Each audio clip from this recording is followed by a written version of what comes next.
Hello student, आज फिर organic chemistry के नेम बेस्ड रिएक्शन के इस पार्ट में वीडियो क्लास में हाजिर हुए हैं। आज हमारा जो क्लास का टॉपिक है वो है स्मिट अभिक्रिया और है हमारा दूसरा टॉपिक है हमारा हुन्स-डिकर रिएक्शन, हुन्स-डिकर अभिक्रिया या हुन्स-डिकर रिएक्शन। ठीक है, ये हमारा दो महत्वपूर्ण टॉपिक है ऑर्गेनिक केमिस्ट्री के नेम बेस्ड रिएक्शन के लिए। तो सबसे पहले हम कवर करेंगे स्मिट अभिक्रिया और उसके बाद हम कवर करेंगे हुन्स-डिकर अभिक्रिया। ठीक है, तो स्मिट अभिक्रिया को हम शुरू करते हैं, उसके बाद हम शुरू करेंगे ये आपका हुन्स-डिकर अभिक्रिया। तो स्मिट अभिक्रिया में देखिए, स्मिट अभिक्रिया में होता क्या है कि कार्बन जो स्ट्रॉन्ग जो एसिड हैं, जैसे आप सल्फ्यूरिक अम्ल ले लीजिए या HCl ले लीजिए, उनके प्रेजेंस में होता क्या है कि कार्बोक्सिलिक अम्ल जो है हाइड्रोजोइक अम्ल से क्रिया करके वो बना लेते हैं प्राथमिक एमीन बना लेते हैं। देखिएगा कि जो हाइड्रोजोइक अम्ल का फार्मूला है N3H है, ये जो है मोस्टली टॉक्सिक होता है, जहरीला होता है, तो इसको डायरेक्ट उपयोग नहीं करते हैं। जबकि सॉल्यूशन में जो है सोडियम एजाइड डाला जाता है NaNA3, वहाँ जो है उस अम्लों के प्रोटॉन से रिएक्शन करके ये हाइड्रोजोइक अम्ल बनाता है। ठीक है, उसके बाद जो है वहाँ रिएक्शंस होते हैं कार्बोक्सिलिक अम्ल से और प्राथमिक एमीन बनता है। ठीक है, तो पूरी मैकेनिज्म को हम देखते हैं। पहले एक अभिक्रिया को लिख देते हैं उसका, उसके बाद उसके मैकेनिज्म को देखते हैं। तो असली अभिक्रिया ये है कि ये मान लीजिए आपका कार्बोक्सिलिक अम्ल है CH3COH। ठीक है, ये कार्बोक्सिलिक अम्ल है, कार्बोक्सिलिक अम्ल का ये एसिटिक अम्ल है। ठीक है, इस पर क्या है कि हाइड्रोजोइक अम्ल को डालिए, N3H को क्या कहते हैं, हाइड्रोजोइक अम्ल है। आपको हम बता चुके हैं कि हाइड्रोजोइक अम्ल को डायरेक्ट जो है पात्र में नहीं डाला जाता है, सोडियम एजाइड के रूप में डाला जाता है। वहाँ जो है अम्लों से क्रिया करके ये हाइड्रोजोइक अम्ल बनाता है। ठीक है, और हाइड्रोजोइक अम्ल जो है कार्बोक्सिलिक अम्ल से क्रिया करके प्राथमिक एमीन बनाता है। तो देखिएगा ये आपका बन जाएगा CH3 और क्या बन जाएगा NH2 बन जाएगा और क्या बन जाएगा कार्बन डाइऑक्साइड बन जाएगा। ठीक है, और आपका बन जाएगा N2।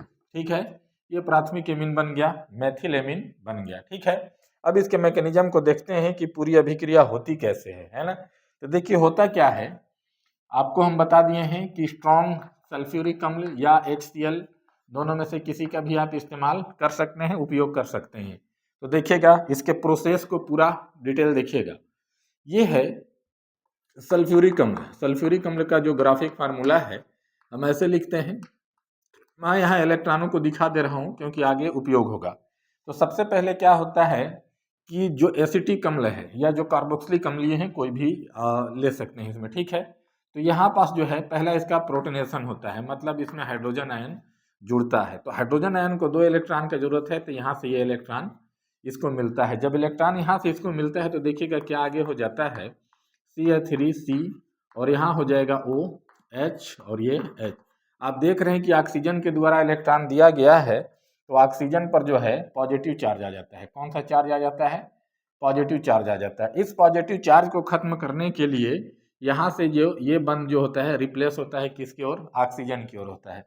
जब ऑक्सीजन की ओर ये बंध रिप्लेस होता है तो अगला स्ट्रक्चर कुछ ऐसा बनेगा। कैसा बनेगा, अगला स्ट्रक्चर जो है आपका कुछ इस प्रकार से बन जाएगा। पहले तो यहाँ पास से देखेंगे, जब ये बंध इधर रिप्लेस होगा तो ये धन आवेश को प्रभाव को खत्म करेगा, तो यहाँ पास किस रूप में बाहर निकल जाएगा, H2O के रूप में बाहर निकल जाएगा। ये H2O के रूप में क्या हो गया, बाहर निकल गया। तो शेष जो बचा वो क्या बचा, देखिएगा CH3CO, और चूंकि कार्बन से इलेक्ट्रॉन ट्रांसफर हुआ है तो यहाँ पार्ट क्या हो जाएगा आपका, पॉजिटिव हो जाएगा। क्या हो जाएगा, पॉजिटिव हो गया। तो ये हो गया एसाइल कार्बोकेटायन। क्या हो गया, एसाइल कार्बोकेटायन। अब यहाँ से रोल शुरू होता है हाइड्रोजोइक अम्ल का। हाइड्रोजोइक अम्ल का जब स्ट्रक्चर देखेंगे तो उनकी 3 अनुनादी संरचनाएं दिखाई देती है, जहां हम किसी एक का प्रयोग करेंगे। अंततः जिस फॉर्म में रिएक्शन होना है उस फॉर्म को ही हम प्रयोग कर रहे हैं। तो यहाँ पर देखिएगा ये है HN और यहाँ पास N और ये ट्रिपल बॉन्ड M, ये निगेटिव पार्ट में है, ये पॉजिटिव पार्ट में है ना। इसका कॉन्सेप्ट ये है कि नाइट्रोजन अगर रिएक्शन कर रहा है तो उसके आउटर सेल में 8 इलेक्ट्रॉन होना चाहिए। तो आप यहाँ देख रहे हैं कि खुद इसका 5 इलेक्ट्रॉन है, 3 इससे शेयर किया है, तो 5 3 8 है, किससे शेयर किया 9। तब 8 होने के लिए एक त्यागेगा, तो त्याग दिया है तो 8 हो गया है। यहाँ पर देखिएगा 5 इसका खुद का है, किससे शेयर किया है 6, एक किससे शेयर किया है 7, अब एक किसी से ग्रहण करेगा तब इसका ये 8 होगा। तब आप देख सकते हैं कि यहाँ पास जो है ये खुद जो है मूल रूप से एक न्यूक्लियोफाइल के जैसा कार्य करेगा और इसका इलेक्ट्रॉन जो है कार्बोकेटायन आयन से जाके जुड़ेगा। तो यहाँ पास क्या होगा, ये इससे आके रिएक्शंस करेगा। जब इससे आके रिएक्शंस करेगा तो इसका जो अगला जो पार्ट बनेगा वो कुछ ऐसा बनेगा। देखिएगा कैसे बनेगा। यहाँ पास बन जाएगा CH3C और यहाँ क्या है आपका O और यहाँ ये नाइट्रोजन आके जुड़ रहा है, ये इसका क्या होगा हाइड्रोजन हो गया और यहाँ पास है N पॉजिटिव और यहाँ पास क्या है आपका ट्रिपल बॉन्ड N है। अब नाइट्रोजन पर जो पॉजिटिव चार्ज है ये नाइट्रोजन इसको बैलेंस करने का कोशिश करेगा। तो जब बैलेंस करेगा तो अपने इलेक्ट्रॉन को रिप्लेस करेगा इस नाइट्रोजन की ओर।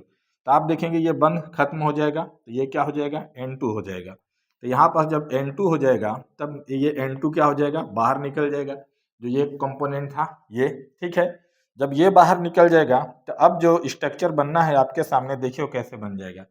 अब स्ट्रक्चर जो बन रहा है आपके पास CH3CO, ठीक है, CO इसको एसाइल एजाइड के नाम से जानते हैं। इसके बाद देखिएगा ये जो है यहाँ पास क्या बन जा रहा है, ये C हो गया, ये यहाँ क्या हो गया N हो गया और ये यहाँ क्या हो गया H हो गया, ये पॉजिटिव आयन, ठीक है।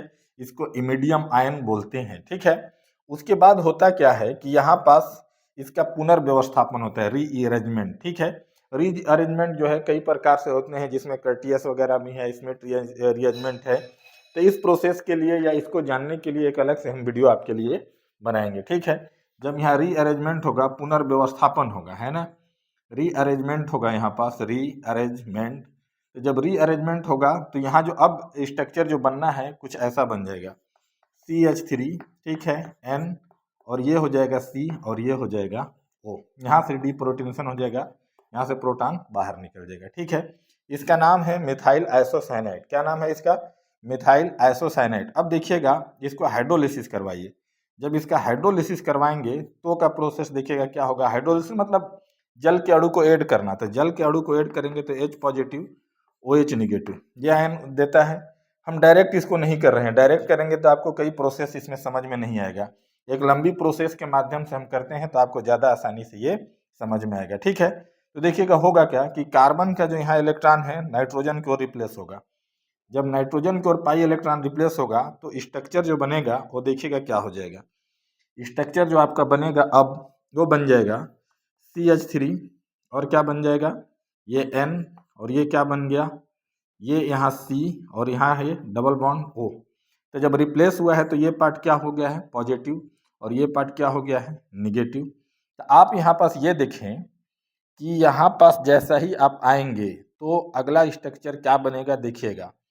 यहाँ पास जो पॉजिटिव पार्ट है वो निगेटिव से रिएक्शन कर लेगा और जो निगेटिव पार्ट है वो किससे रिएक्शन कर लेगा पॉजिटिव से। तो यहाँ पास ये नाइट्रोजन से आके ऐड होगा और यहाँ जो आपका हाइड्रोक्सिल आयन है वो किससे ऐड होगा यहाँ आके ऐड होगा। तो अगला स्ट्रक्चर जो आपका बनेगा कुछ इस प्रकार से बनेगा, देखिएगा गौर से देखिएगा।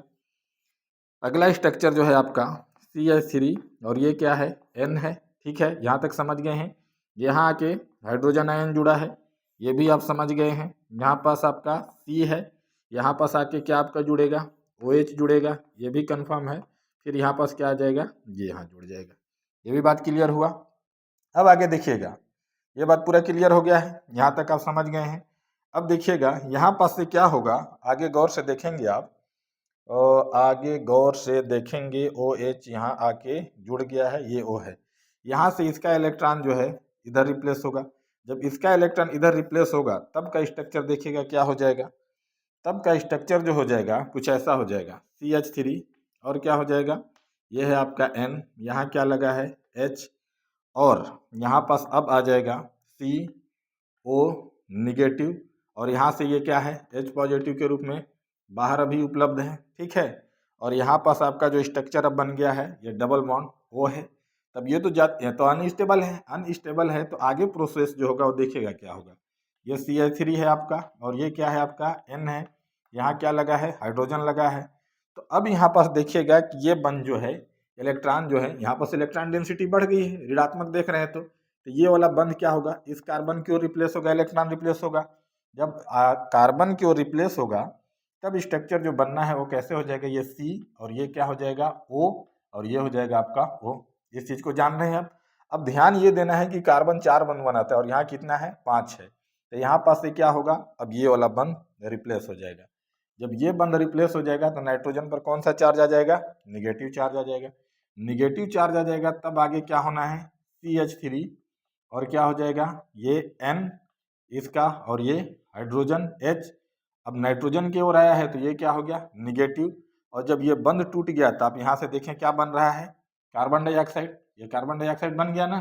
अब यहाँ पास जो प्रोटॉन त्यागा गया था वो प्रोटॉन कहाँ आके कवर करेगा, पॉजिटिव है तो ये यहाँ के कवर करेगा निगेटिव पार। तो ये ऑलरेडी क्या था, CH3 NH निगेटिव, तो यहाँ क्या बच जाएगा, CH3 NH और यहाँ का H, तो ये हो गया NH2, ये हो गया 1 डिग्री एमीन। ठीक है, तो ये है स्मिथ अभिक्रिया का टोटली मैकेनिज्म। ठीक है, तो जो हम बोले थे कि जब स्ट्रॉन्ग अम्ल के प्रेजेंस में कार्बोक्सिलिक अम्ल को हाइड्रोजोइक अम्ल के साथ क्रिया कराया जाता है तो प्राथमिक एमीन बनता है, कार्बन डाइऑक्साइड गैस निकलती है, नाइट्रोजन बाहर पृथक्कृत होता है, बाहर निकलता है। ठीक है, तो इस अभिक्रिया से आप तुलना कीजिए। तो यहाँ देखिए हम क्या बनाए थे, मेथिल एमीन बनाए थे, मेथिल एमीन बना है। उसके बाद कार्बन डाइऑक्साइड बनाए थे, तो यहाँ देखिए कार्बन डाइऑक्साइड बना है। उसके बाद नाइट्रोजन गैस बाहर निकाले थे, तो आप देख रहे हैं कि नाइट्रोजन गैस बाहर निकला है। ठीक है, तो अभी की जो मैकेनिज्म है स्मिथ अभिक्रिया का इजी है, बस आपको प्रैक्टिस की जरूरत है। ठीक है, चलिए आगे बढ़ते हैं। आगे है दूसरा हमारा टॉपिक जो है, दूसरा टॉपिक है हमारा, याद कीजिए दूसरा टॉपिक है हमारा स्मिथ अभिक्रिया। क्या है, स्मिथ अभिक्रिया, सॉरी स्मिथ अभिक्रिया तो हो गया, होन्स-डिकर अभिक्रिया। क्या है, होन्स-डिकर अभिक्रिया। ठीक है, होन्स-डिकर अभिक्रिया। ठीक है, इस अभिक्रिया में बड़ी रोचक तथ्य है, जो होन्स-डिकर है, डिकर जो है एक सरनेम है। इस अभिक्रिया को इतना मतलब मॉडर्न जो है तकनीक का जो प्रयोग किया गया है, इसमें 2 रसायन शास्त्री दंपतियों का है, जिसमें हेंज डिकर और उनकी पत्नी क्लेयर डिकर है। ठीक है, इन्हीं के नाम पर इस अभिक्रिया का नाम होन्स-डिकर अभिक्रिया रखा गया है। और इस अभिक्रिया में कार्बन डाइऑक्साइड बाहर निकलता है, तो ये विकार्बोक्सिलीकरण की अभिक्रिया भी है।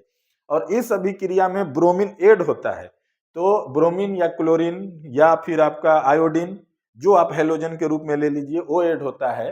तो हेलोजिनेशन की है, मतलब होन्स-डिकर अभिक्रिया जो है डिकार्बोक्सिलेशन हेलोजिनेशन की अभिक्रिया है। ठीक है, तो चलिए पहले इस अभिक्रिया को हम देख लेते हैं। इस अभिक्रिया में होता क्या है कि कार्बन टेट्राक्लोराइड के उपस्थिति में, कार्बन टेट्राक्लोराइड की उपस्थिति में जब सिल्वर कार्बोक्सिलिक अम्लों के सिल्वर लवण का ब्रोमिनेशन कराया जाता है या हैलोजिनेशन कराया जाता है, सिर्फ ब्रोमिनेशन नहीं हैलोजिनेशन भी है ना, जब कराया जाता है तो देखिएगा क्या बनता है, एल्किल ब्रोमाइड, चूंकि मेथिल एसीटेट लिए हैं, क्या लिए हैं, सिल्वर एसीटेट लिए हैं, तो यहाँ पास मेथिल ब्रोमाइड बनता है, कार्बन डाइऑक्साइड निकलता है। ठीक है, और इसमें क्या निकलेगा, यहाँ से AgBr ये निकलेगा। ठीक है, ये टोटली है, इससे एरिलेमिन भी बनाए जाते हैं। ठीक है, अगर आप यहाँ पर सिल्वर बेंजोएट लेंगे तो यहाँ आपको फेनिल ब्रोमाइड प्राप्त होगा। ठीक है, ये बात क्लियर है आपको।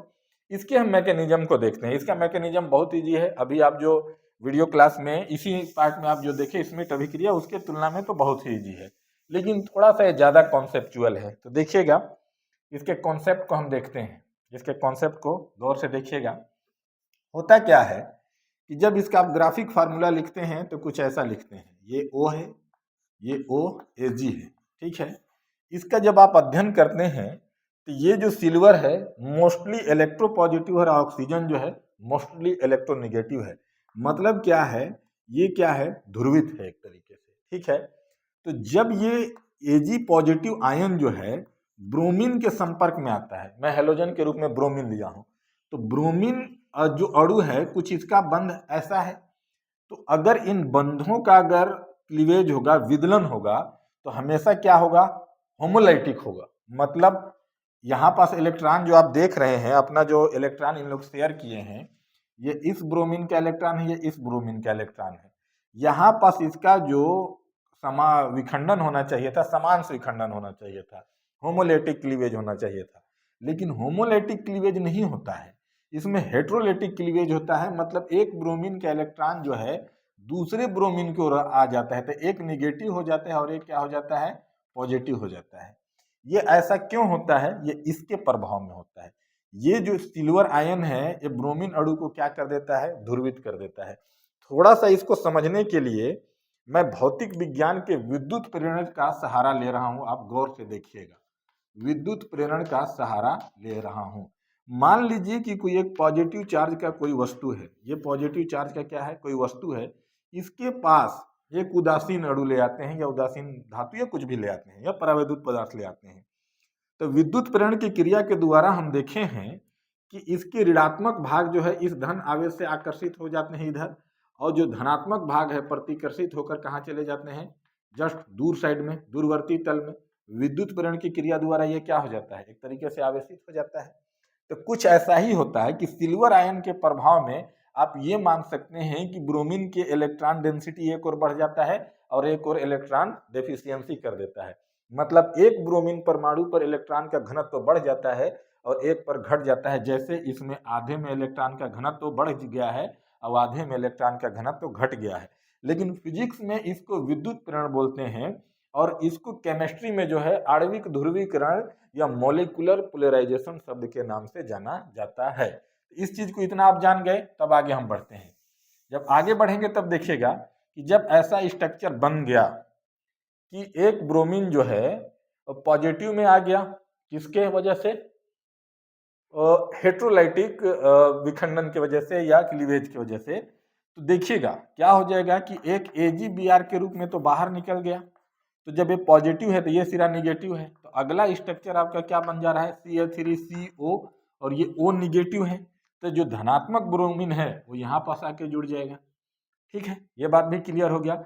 अब इसका खासियत ये देखिएगा कि ऑक्सीजन और ब्रोमीन की जो इलेक्ट्रोनेगेटिविटी है लगभग बराबर है। ठीक है, कुछ इस एल्काइल मूलक की वजह से, कुछ कार्बन टेट्राक्लोराइड के प्रभाव की वजह से इसकी जो निगेटिविटी है, विद्युत ऋणात्मकता लगभग बराबर है। तो यहाँ पास क्या होता है कि यहाँ पास समान विदलन होता है, होमोलाइटिक। यहाँ क्या होता है, हेट्रोलाइटिक। यहाँ क्या होता है, होमोलाइटिक। जब होमोलाइटिक इसका विदलन होता है, विखंडन होता है, तो अब जो हमारा स्ट्रक्चर है कुछ ऐसा बनता है, Cl3CO, और ये हो गया आपका ये आपका हो गया यहाँ पास O, और यहाँ पास हो गया Br निगेटिव। होमोलाइटिक अगर विखंडन हुआ है तो ऑक्सीजन का इलेक्ट्रॉन ऑक्सीजन के पास रहेगा और ब्रोमीन का इलेक्ट्रॉन कहाँ रहेगा, ब्रोमीन के पास रहेगा। अगला स्टेप में देखिएगा कि एक बार और होमोलाइटिक फ्यूजन होगा, क्लीवेज होगा यहाँ पास। तो यहाँ पास देखिएगा कि एक यहाँ होगा, तो ये आप यहाँ देख रहे हैं कि जब इलेक्ट्रॉन का समान विदलन होता है तो बनने वाले को फ्री रेडिकल बोला जाता है।